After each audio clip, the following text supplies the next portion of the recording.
হেফজু মিয়ার ছেলে মোহাম্মদ মুরসালিন। স্থানীয় সূত্রে জানা গেছে তিনি কসবার গোপীনাথপুর এলাকায় ডিগ্রি কলেজের এইচএসসি দ্বিতীয় বর্ষের শিক্ষার্থী এবং অপর নিহত ব্যক্তি হলেন একই ইউনিয়নের মধুপুর গ্রামের নবীর হোসেন। এবং সংবাদ বিজ্ঞপ্তিতে বলা হয়, গোপন সংবাদের ভিত্তিতে তারা জানতে পারে যে শুক্রবার গত রাত 11টার দিকে কসবা উপজেলার আনুমানিক 15 জন বাংলাদেশি ভারতীয় চোরা কারবারিদের সহায়তায় চোরা চালানের উদ্দেশ্যে ভারতের প্রায় 200 গজ ভিতরে এলাকায় যান। পরে চোরা চালানের মালামাল নিয়ে ফেরার সময় বিএসএফ এর 49 ব্যাটালিয়নের পাথরিয়াধার ক্যাম্পের টহল দল তাদের বাধা দেয় এবং সে সময় বাংলাদেশি চোরা কারবারিরা বিএসএফ এর সদস্যদের উপর চড়াও হন এবং এক পর্যায়ে তাদের মধ্যে হাতাহাতি ও ধস্তাধস্তির ঘটনা ঘটে। হাতাহাতির এক পর্যায়ে বিএসএফ সদস্যরা চোরা কারবারিদের লক্ষ্য করে দুটি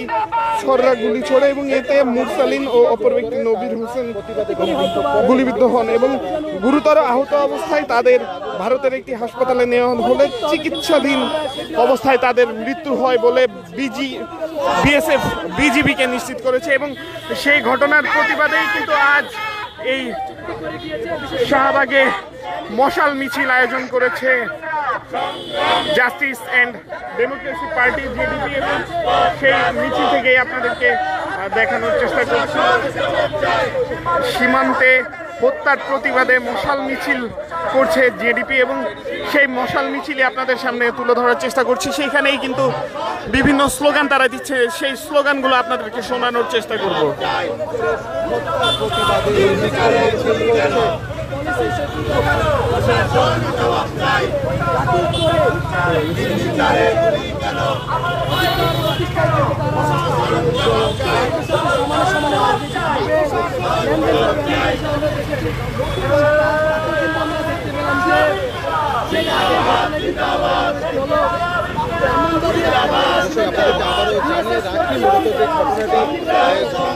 মূলত ব্রাহ্মণবাড়িয়ার কসবা সীমান্তে বিএসএফ সদস্যদের গুলিতে নিহত হয়েছে 2 বাংলাদেশি, তার মাঝে একজন কলেজ শিক্ষার্থী এবং সেই হত্যাকাণ্ডের প্রতিবাদেই আজ জাস্টিস অ্যান্ড ডেমোক্রেসি পার্টি একটি মশাল মিছিল আয়োজন করেছে এবং সেই মশাল মিছিল থেকেই আমি আজ বাংলা নিউজের সরাসরি সম্প্রচারে যুক্ত হয়েছে আপনাদেরকে সেই মশাল মিছিলের ঘটনা প্রবাহ দেখানোর জন্য। এবং আমরা এই মুহূর্তে শাহবাগ থেকে দেখছি মশাল মিছিলটি ধীরে ধীরে রাজু ভাস্কর্যের দিকে এগিয়ে যাচ্ছে এবং সেই দৃশ্যই আপনাদের সামনে তুলে ধরার চেষ্টা করছি।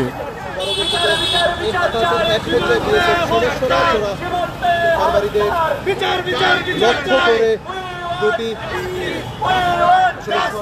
করে সেই গুলিতে মূলত বাংলাদেশি মোহাম্মদ মুরসালিন যা বয়স 20 ও অপর ব্যক্তি নবীর হোসেন গুলিবিদ্ধ হন। এর প্রতিবাদী মূলত ব্রাহ্মণবাড়িয়া সীমান্তে বাংলাদেশি হত্যার প্রতিবাদে জাস্টিস অ্যান্ড ডেমোক্রেসি পার্টির যেই বিক্ষোভ মিছিল, সেই বিক্ষোভ মিছিল থেকে এই ছিল আমার কাছে সর্বশেষ। পরবর্তীতে আবারও যুক্ত হব অন্য কোনো ঘটনা কিংবা যখন দেশের সরকার সিস্টেম ফাংশন করছে না তখন আপনাদের দায়িত্ব এবং কর্তব্য সেই জায়গায় ক্রিটিসিজমের মাধ্যমে তাদের গঠনমূলক সমালোচনা করা। সেই সমালোচনাটুকু আমরা সংসদে দেখতে পাই না। আমরা সংসদে এখন দেখছি শুধুমাত্র অট্টহাসি যেসব রয়েছে সেসব, কিন্তু মানে একটা দেশের ইনফ্রাস্ট্রাকচার জনিত যেসব আলোচনা যা আমাদের দেশের জন্য দরকার তার কোনো কিছুই আমরা দেখতে পাচ্ছি না। তাই দেশের সরকার এবং বিরোধী দলীয় জোটের মধ্যে যেসব নীতি আমরা চুক্তি এবং সমঝোতা দেখতে পাচ্ছি তা অচিরেই আমরা শেষ দেখতে চাই এবং জনগণের যেই রাষ্ট্র, জনগণের যেই সরকার, সেইটি সরকারকে মেনে নিয়ে সরকারকে আবারও সাবধান করতে চাই, আপনারা জনগণের সরকার, জনগণের হয়ে কাজ করুন, আখের গোছাতে নয়। ধন্যবাদ। জি, এ পর্যায়ে আমাদের বিক্ষোভ মিছিল শুরু হবে।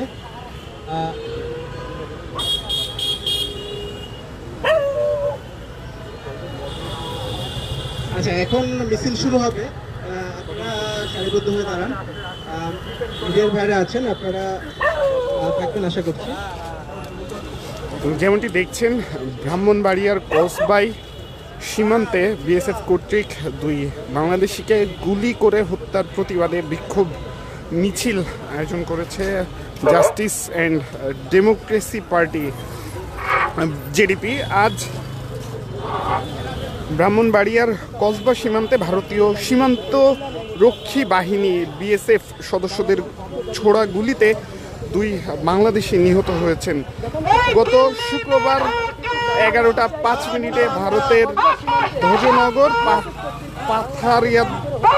পাথারিয়াধার যেই এলাকা রয়েছে সেই এলাকায় এই ঘটনাটি ঘটে। আজ শনিবারে সকাল 10টায় এক সংবাদ বিজ্ঞপ্তির মাধ্যমে বিষয়টি নিশ্চিত করে বাংলাদেশ বর্ডার গার্ড বাংলাদেশ যারা রয়েছে বিজিবির ব্রাহ্মণবাড়িয়ার সুলতানপুর সাইড ব্যাটালিয়ন। বিজিবির অধিনায়ক lieutenant colonel SM. Shariful Islam প্রথম আলোকে এই বিষয়টি নিশ্চিত করেন। বিজিবির সংবাদ বিজ্ঞপ্তিতে বলা হয়, নিহত একজন কসবা উপজেলার গোপীনাথপুর ইউনিয়নের ধ্বজনগরের বাতেনবাড়ি গ্রামের